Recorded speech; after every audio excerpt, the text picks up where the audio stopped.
अवधूत चिंतन श्री गुरुदेव दत्त श्री स्वामी समर्थ। नमस्कार, धनश्रीज recipe and लॉग्समध्ये तुमचं सर्वांचं खूप खूप मनापासून स्वागत। तर आज आपण श्राद्धाचं जेवण जेवावं की नाही या विषयावर बोलणार आहोत, कारण याविषयी बरेच गैरसमज असतात। त्याचबरोबर पितृपक्षामध्ये नवीन वस्तूंची खरेदी करावी का असे बऱ्याच कमेंट देखील आलेल्या होत्या आणि म्हणून मी त्याच विषयावर हा व्हिडिओ बनवते। तर व्हिडिओ पूर्ण पहा। चला तर मग व्हिडिओला सुरुवात करूया। पितृपक्ष म्हणजेच जो 15 दिवसांचा कालावधी असतो त्याला आपण पितृपक्ष म्हणत असतो आणि ह्या 15 दिवसांमध्ये जे दिवंगत आपले पूर्वज असतात तर ते पृथ्वी तलावर येत असतात आणि त्यांचे जे वंशज आहेत तर त्यांच्याकडून त्यांना म्हणजे तर्पण केलं जातं किंवा त्यांच्या नावाने जेवण बनवलं जातं। असे वेगवेगळे जे विधी केले जातात। तर त्याचबरोबर श्राद्धाचा विधी हा अतिशय महत्त्वाचा असतो पितृपक्षातला, कारण आपल्याला सर्वांनाच माहीत आहे की ज्याप्रमाणे आपल्याला कुलदेवीची सेवा करणं हे क्रमप्राप्त आहे, त्याचबरोबर पितरांची सेवा देखील तेवढीच महत्त्वाची आहे, कारण कुलदेवीच्या आशीर्वादासोबत आपल्याला पितरांचा आशीर्वाद असणं अत्यंत गरजेचं आहे। कारण पितरांचा आशीर्वाद असेल तर सर्व काही आपल्याला मिळत असतात, जे काही सुखसोयी असतात किंवा जे आरोग्य असतं किंवा आपली जी कामं आपण करणार असतो त्यात आपल्याला जे सक्सेस मिळत असतं, जे आपण यशस्वी होत असतो, तर ते सर्व काही आपल्याला पितृंच्या आशीर्वादाने हे होत असतं। आणि पितरांचा जर आपल्याला आशीर्वाद असेल तर आपल्या कामांमध्ये अडथळे येत नाही, हे तेवढंच खरं आहे। आणि त्याचबरोबर बघा, आपण पितृदोष आहे का ते कसं ओळखावं, त्याचबरोबर पितृपक्षाचं महत्त्व आणि श्राद्ध तिथीमध्ये कुठले नियम पाळायला हवे आणि काय करायला हवं हे देखील आपण व्हिडिओ अपलोड केलेले आहेत। तर जर तुम्हाला पितृदोष असेल तर तुम्ही त्यावर काय उपाय करायला हवेत याविषयी देखील मी व्हिडिओ बनवलेला आहे। तर तो आपल्या चॅनलवर आहे, त्याची लिंक तुम्हाला डिस्क्रिप्शन बॉक्समध्ये देखील मिळेल। तर तो व्हिडिओ तुम्ही नक्कीच पहा, कारण त्यात मी अगदी सविस्तर आणि अगदी साधे सोपे उपाय सांगितलेले आहेत। तर पितृपक्षात जे श्राद्धाचं जेवण बनवलं जातं तर त्यावेळेला बऱ्याच जणांना जेवण्यासाठी बोलवलं देखील जातं। तर अशा वेळेला काहींच्या मनात प्रश्न येतो की श्राद्धाचं जेवण आहे आणि त्या ठिकाणी आपण जेवायला जावं की नाही, म्हणजे श्राद्धाचं जेवण जेवणं हे योग्य आहे की अयोग्य आहे, असे बरेच जणांना प्रश्न पडत असतात। तर त्यासाठी आपण एक जे नवनाथ भक्तिसार आहे तर त्यातलं आपण एक उदाहरण घेणार आहोत। त्याचबरोबर गुरुचरित्रामध्ये देखील असे बरेच उदाहरणं आहेत की त्याच्यातून आपल्या लक्षात येतं की श्राद्धाचं जेवण हे जेवणं योग्य आहे की अयोग्य आहे। तर जे काही गैरसमज आहेत ते नक्कीच तुमचे दूर होतील, त्यासाठी व्हिडिओ पूर्ण पहा। तर श्री नवनाथ भक्तिसार या ग्रंथातील जो 9वा अध्याय आहे तर त्यात सर्व काही तुमच्या लक्षात येईल की नेमकं काय आहे त्याच्यात। तर बघा, बंगाल देशात चंद्रगिरी ग्रामात तेथील सरस्वती दयाळपंथी यांना मूल होत नव्हतं आणि म्हणून पुत्रप्राप्तीसाठी त्यांनी मच्छिंद्रनाथांना भस्म देतात, म्हणजे पुत्रप्राप्तीसाठी मच्छिंद्रनाथ त्यांना भस्म देतात आणि निघून जातात। तर ते भस्म ते उकिरड्यात टाकून देतात आणि 12 वर्षानंतर जेव्हा पुन्हा नाथ तिथे येतात तर त्यांना तेव्हा लक्षात येतं की जे भस्म दिलं होतं तर ते उकिरड्यात टाकलं आणि मग नंतर ते उकिरड्यामधून आवाज देतात आणि तिथून एक मुलगा बाहेर येतो आणि त्यांचं नाव म्हणजेच गोरक्ष असं। तर हेच ते गोरक्षनाथ। तर यांना घेऊन ते जगन्नाथपुरीकडे जातात आणि मध्ये त्यांना कनकगिरी ग्रामात भूक लागली म्हणून ते थांबले आणि गोरक्षनाथांना झोळी देऊन त्यांनी सांगितलं की भिक्षेसाठी पाठवलं, म्हणजे गोरक्षनाथांना झोळी दिली आणि भिक्षेसाठी त्यांना पाठवलं। आणि गावात एके ठिकाणी श्राद्धाचं जेवण चालू होतं, म्हणजे गावामध्ये जेव्हा ते भिक्षेसाठी गेले तर एकाच्या घरी तिथे श्राद्धाचं जेवण बनवलेलं होतं आणि गोरक्षनाथांनी भिक्षा मागितली त्या ठिकाणी। तर तिथल्या स्त्रीने त्यांना एक ताट भरून जेवण वाढून दिलं आणि कामापुरतं मिळालं म्हणून गोरक्षनाथ ते ताट घेऊन आपल्या गुरूंकडे आले आणि गुरूंच्या समोर त्यांनी ते जेवणाचं ताट तिथे ठेवलं आणि नाथ जेवले। तर त्यांना त्यातील वडा खूप आवडला। म्हणजे तुम्हाला माहीतच असेल की ज्या वेळेला मी नवनाथ पारायण कसं करावं यावेळी देखील मी सांगितलेलं होतं की नवनाथांना जो नैवेद्य दाखवला जातो तर उडदाचे जे वडे असतात, म्हणजे उडदाच्या डाळीपासून जे वडे बनवले जातात त्याचाच त्यांना नैवेद्य दाखवला जातो आणि म्हणून गोरक्षांना जे वडे बनवलेले होते उडदाचे वडे तर त्यांना ते खूप आवडले आणि म्हणून त्यांनी पुन्हा त्यांना आणण्यासाठी पाठवलं। आणि गोरक्ष गेले आणि ते बाई म्हणाली पुन्हा फुकट देणार नाही, गुरुसाठी पाहिजे ना, मग डोळा काढून दे। आणि म्हणून त्यांनी, म्हणजे बघा, अगोदर दिलं आणि पुन्हा हे घ्यायला गेले, म्हणून त्या बाईला थोडं वेगळं वाटलं आणि गुरुच्या नावाने हेच खात आहेत की काय असं त्यांना जरा वाटलं आणि म्हणून त्यांनी सांगितलं की ठीक आहे, तुला गुरूंसाठी हवं आहे ना, तर मग एक डोळा काढून दे.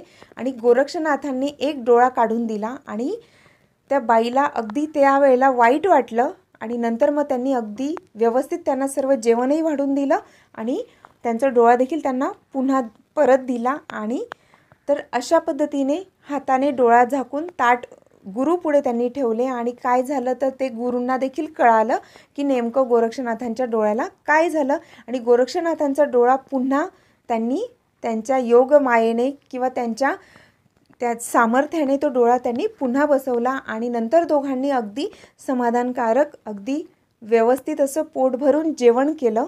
तर यावरून तुम्ही लक्षात घ्या की ते जेवण कसलं होतं तर श्राद्धाचं. आणि ते जेवण खाणारे कोण होते तर साक्षात परमेश्वर, मच्छिंद्रनाथ आणि गोरक्षनाथ. तर ज्या ठिकाणी मच्छिंद्रनाथ आणि गोरक्षनाथ यांनी श्राद्धाचं जेवण ते करू शकतात आणि ते देखील बघा की एक वेळा नाही तर त्यांनी 2 वेळा मागितलं आणि मागून ते खाल्लं, तरी देखील श्राद्धाचं जेवण जर ते खाऊ शकतात तर आपल्यासारख्यांना खाण्यासाठी काय म्हणजे समस्या काय असावी किंवा शंका काय यावी मनात. त्याचबरोबर ते कोण आहेत दोघं तर ते आपल्या सांप्रदायिक गुरुपरंपरेतील मूळ मुख्य आदिनाथ, मच्छिंद्रनाथ, गोरक्षनाथ, गैनीनाथ, ज्ञाननाथ आणि असा ज्यांनी संप्रदाय वाढवला असे ते परमपवित्र पुण्यात्मे अगदी साक्षात परमेश्वर. आणि त्यांनी जर श्राद्धाचं जेवण केलं तर मग ते देखील 2 वेळा आणि तेही मागून त्यांनी जर खाल्लं तर मग श्राद्धाचं जेवण केलं आहे. तर आपणही करूच शकतो. म्हणून श्राद्धाचं जेवण करावं की नाही करावं असं मनात कधीही विचार आणू नका. आणि त्याचबरोबर गुरुचरित्रात देखील असे बरेच आपल्याला पाहायला मिळतं की त्या ठिकाणी देखील असे आहेत प्रसंग. म्हणून मनात असा कुठलाही विचार न आणता श्राद्धाचं जेवण असेल तर अगदी व्यवस्थित मनसोक्त ते जेवायचं आणि त्याचबरोबर भरभरून आशीर्वाद देखील द्यायचा ज्यांच्या घरी आपण जेवायला जातो त्यांना. आणि म्हणून श्राद्धाचं जेवण जर तुम्हाला कोणी सांगितलं तर त्याविषयी मनामध्ये काही गैरसमज किंवा शंका कधीही आणू नका. कारण ज्या ठिकाणी श्राद्धाचं जेवण साक्षात परमेश्वर करू शकतात तर त्या ठिकाणी आपण कोण आहोत. आणि म्हणून तुमच्या या गोष्टीवरून लक्षात आलंच असेल की श्राद्धाचं जेवण जेवावं की नाही हे तुमच्या लक्षात आलंच असेल. आणि त्याचबरोबर अजून बरेच गैरसमज आहेत श्राद्ध पक्षाविषयी किंवा पितृपक्षाविषयी. ते म्हणजेच काय की पितृपक्षामध्ये आपण नवीन वस्तू खरेदी कराव्यात का. कारण बऱ्याच मला कमेंट देखील आलेल्या होत्या. तर मी 1-2 ठिकाणी कमेंटला रिप्लाय देखील दिला पण पुन्हा त्याच कमेंट होत्या, म्हणून मी याच्यावर एक छोटा व्हिडिओ बनवावा असं वाटलं. तर बघा पितृपक्षामध्ये आपण पितरांचं स्मरण करायलाच हवं. पितरांचं जे श्राद्ध कर्म आहे ते त्यांच्या तिथीला आणि जर काही कारणास्तव तिथीला नाही जमलं तर सर्व पितृ अमावस्येला तरी आपण ते करायलाच हवं. आणि त्याचबरोबर आपण पितरांची आपल्या परीने जास्तीत जास्त सेवा करायची आहे आणि अन्नदान वगैरे आपल्यात जमेल त्या पद्धतीने करायचं आहे. आणि जे काही आपण करणार आहोत कर्म म्हणजे अन्नदान असेल किंवा अजून काय असेल तर त्यावेळेला आपण ते पितृंचं स्मरण करून करायचं आहे. म्हणजे ते आपण त्यांच्या नावाने करत आहोत ह्या पद्धतीने करायचं आहे. आणि त्याचबरोबर पितृपक्षामध्ये आपण नवीन वस्तू खरेदी कराव्या की नाही. तर बघा आपण सर्वच कामं करत असतो. पितृपक्षामध्ये आपण जेवत असतो, झोपत असतो, आपली कामं करत असतो, सर्व काही करत असतो. मग नवीन वस्तू खरेदी का करू नये. जर तुम्हाला गरजेच्याच असतील त्या वस्तू किंवा त्याचबरोबर लग्न वगैरे जुळवणं किंवा म्हणजे जे काही कार्यक्रम असतात की म्हणजे काही स्थळं आलेली असतील तर मग आमंत्रण देणं असेल किंवा अजून काही महत्त्वाची अशी कामं असतील तर ते करावीत की नाही.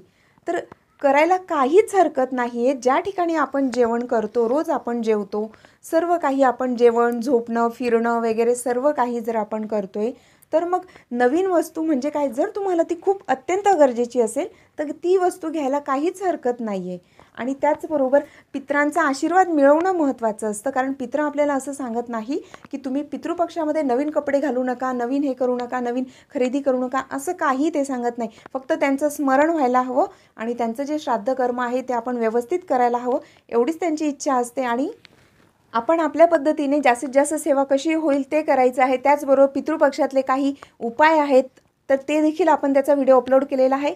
त्याचबरोबर पितृदोष दूर कसा करावा याविषयीचे आहेत ते देखील तुम्ही नक्कीच पहा. आणि पितृपक्षामध्ये काय सेवा करावी, तर पितृस्तोत्र वाचावं. त्याचबरोबर पंचमहायज्ञ जर तुम्ही करत नसतील तर कमीत कमी तुम्ही ह्या म्हणजे पितृपक्षापासून देखील तुम्ही सुरुवात करू शकता. त्याचबरोबर पक्ष्यांना, प्राण्यांना आणि मुंग्यांना देखील आपण आपल्या पद्धतीने जसं जमेल त्या पद्धतीने त्यांच्यासाठी दाणे आणि पाण्याची सोय करावी.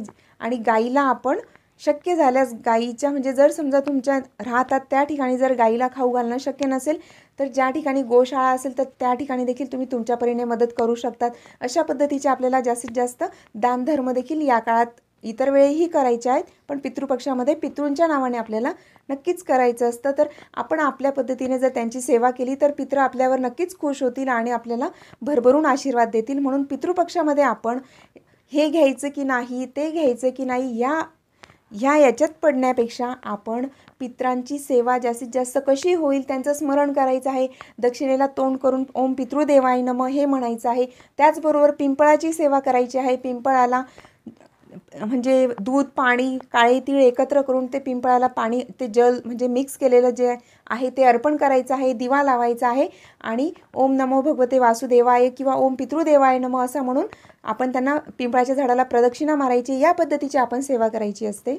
आणि अशा पद्धतीने आपण जास्तीत जास्त 15 दिवस जमेल तशी पितरांच्या नावाने आपण त्यांची सेवा करायची असते. फक्त एवढं असतं की आपण त्यांचं स्मरण करावं, कारण आपण त्यांचं एवढं काही आपण सर्व म्हणजे त्यांच्यामुळे आज आपण आहोत म्हणून आपण त्यांचं स्मरण कमीत कमी तेवढ्या 15 दिवसात तरी आपण करायला हवं असतं. इतर वेळेला देखील आपल्याला तर त्यांची आठवण येतच असते, पण त्यांच्या नावाने आपण ह्या दिवसांमध्ये अगदी व्यवस्थित शक्य होईल तसं श्राद्ध कर्म वगैरे सर्व व्यवस्थित करायचं असतं आणि जे गैरसमज आहेत ते दूर ठेवून त्यांची सेवा करायची असते. आणि ही माहिती तुम्हाला आवडली असेल तर प्लीज व्हिडिओला लाईक करा आणि जास्तीत जास्त शेअर करा. आणि अजूनपर्यंत तुम्ही आपल्या चॅनलला सबस्क्राईब नसेल केलेलं तर प्लीज चॅनलला सबस्क्राईब करायला मात्र विसरू नका. या अगोदर जे आपण व्हिडिओ अपलोड केलेले आहेत त्यांची प्लेलिस्टची लिंक तुम्हाला डिस्क्रिप्शनमध्ये देखील मिळेल. ते व्हिडिओ देखील तुम्ही नक्कीच पहा आणि चॅनलला सबस्क्राईब करा आणि जास्तीत जास्त शेअर करा. तुम्ही सर्वांनी अगदी वेळात वेळ काढून व्हिडिओ पाहिल्याबद्दल खूप खूप मनापासून धन्यवाद. श्री गुरुदेव दत्त. श्री स्वामी समर्थ.